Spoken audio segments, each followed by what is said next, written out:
Divinity Original Sin 2 is in full swing, and one of the major issues players are having with the game is builds. What build do I use? What's a good build for a warrior, ranger, mage, etc.? Since the game is rather difficult, this has come much more into focus than one would expect. In this build guide, we're going to cover the Lone Wolf build, Magick Archer. Let's jump into this build and see just how it works. The Magick Archer is a versatile damage dealer that takes its targets out from range using bow attacks and elemental arrows. Although this is a Lone Wolf build, you can play the Magick Archer in a group extremely well, and it complements just about any party makeup you could possibly have. This build focuses primarily on finesse, but also uses a good amount of wits to increase critical chance, as well as initiative. Why this build works so well is that it can deal massive amounts of physical damage and very good elemental damage of whichever element you need.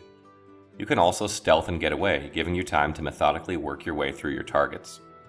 Magick Archers will focus on finesse and wits. Finesse will not only increase the damage of your ranged attacks, but also your elemental arrows. Yes, they scale off finesse. You'll want wits for the reasons mentioned above, and wits are good on just about any character. Put points into memory as necessary to be able to use skills necessary for this build, but it shouldn't be too much. Magick Archers utilize finesse-based armor, which works well here, especially for Lone Wolf, because you never know just exactly what sort of enemy setup you'll be facing, so it's good to have a decent amount of both physical and magical armor. You shouldn't be getting hit much as a Magick Archer, so you won't need to buff up, and you'd be better off taking armor with better bonuses than total armor value. Prioritize finesse, then warfare, then ranged, then finally wits or huntsman.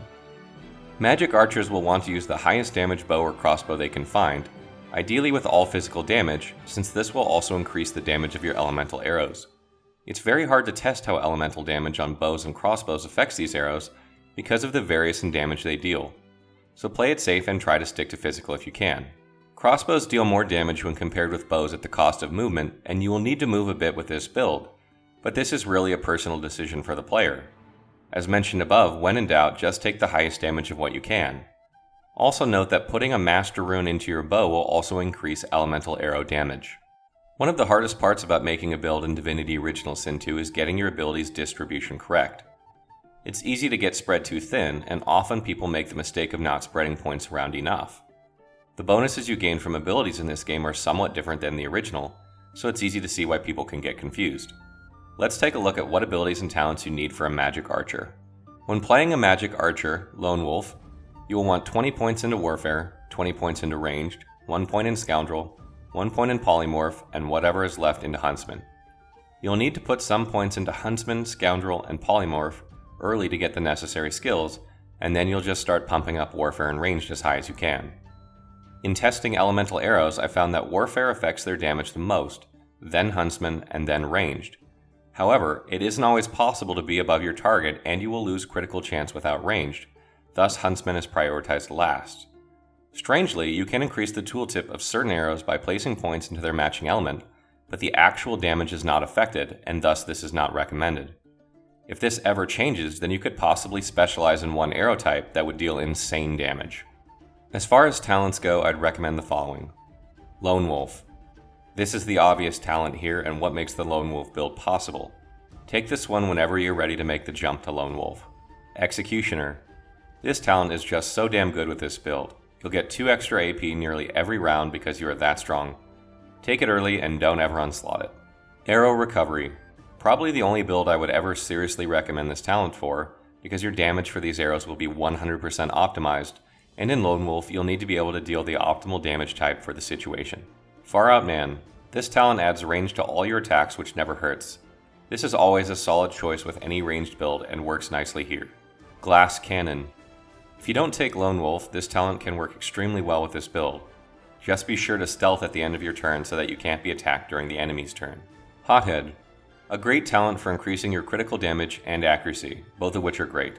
Can't go wrong with this one. Torturer. Does work with damaging status effects applied by elemental arrows, as well as those your bow or crossbow may inflict. Definitely worth considering. Now that you've decided which talents and abilities you want, you'll need to identify just which skills work best for this kind of setup. Magick Archers will use a mix of Huntsman skills, elemental arrows, and miscellaneous skills. This allows them to deal any sort of damage they want and be able to escape to higher ground or stealth away. Since builds evolve over the course of the game, I'm going to put the skills in order from earliest obtainable to latest, because you won't be able to get them all right away. Huntsman skills. First Aid. While generally not needed, it's still a good idea to keep on your bar for emergencies. It only takes up one space, and fights don't always go according to plan, so this one skill could save your ass. Tactical Retreat. A must-have for any ranger build, as getting above your target increases your damage, and this goes for elemental arrows as well. This is the best way to increase your damage once the battle begins. Ballistic Shot. This is extremely powerful because it adds 5% damage for every meter you are from your target. This skill is a great way to take down a target in a single bow shot from up high. Probably the best all-around bow skill there is. Sky Shot.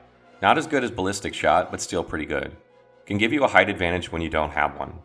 Since Huntsman doesn't have a ton of skills, this is another one that's just good to keep on your bar because you may need it. Marksman's Fang.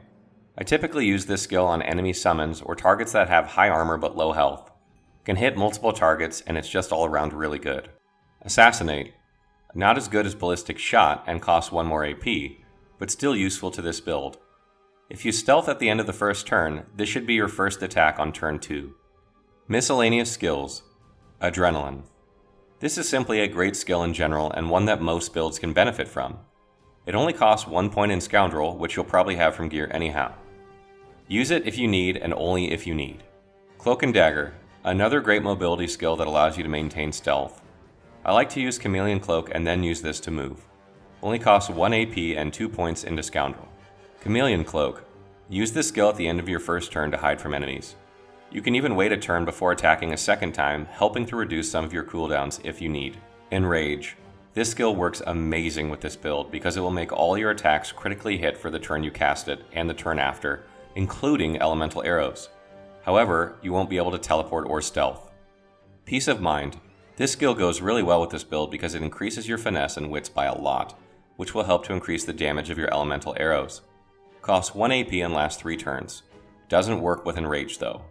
Dominate Mind. A great skill to add to this build because you will constantly be stripping magic armor. Requires 2 points into summoning to use, but you can probably get that with gear without sacrificing too much damage, or any. I don't recommend Elemental Ranger for this build because it doesn't work with elemental arrows, and when you're dealing physical damage, adding some other damage type isn't particularly helpful.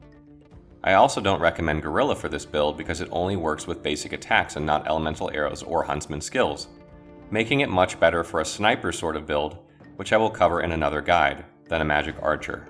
Venom Coating adds a decent amount of poison to your bow attacks for 1 AP, but again suffers from the same issues that Elemental Ranger does. It does not work with elemental arrows, and when you're dealing physical damage, adding poison isn't particularly helpful. The same goes for Firebrand, except it does even less damage and costs 3 points into Pyrokinetic to be able to use. You do not need Savage Sortilege with this build because elemental arrows use regular weapon critical for their chance. You can do some really good elemental damage by increasing your critical chance and by placing yourself higher than your target. This is the same approach that Elementalists use and is one of the reasons that Huntsman bonus is to all damage types, not just physical. If you want to absolutely max out damage on this build with no thought to anything else, you could drop points from range and place them all into Huntsman. Get up high at the start of each encounter that you know will be a fight, and pop Enrage and then trigger the fight with an arrow. Keep unloading until Enrage ends, and then pop Skin Graft from Polymorph, reapply Enrage, and Rain Destruction for another turn. This will leave you vulnerable to attacks, but you can deal some massive damage this way. Lastly, be sure to craft more elemental arrows when you run low or when you've run out of a certain type. It's always important to be prepared for each fight having at least 1 arrow, if not more of each type, just in case. Be sure to check the recipes page on the wiki and keep it open when you're crafting so that you have a reference on what you need to make what. Be sure to check out our other build guides on our channel for each archetype, Warrior, Ranger, Mage, Rogue, and Summoner, with more build guides coming every week. Good luck, Sorcerers. Rivlon is counting on you.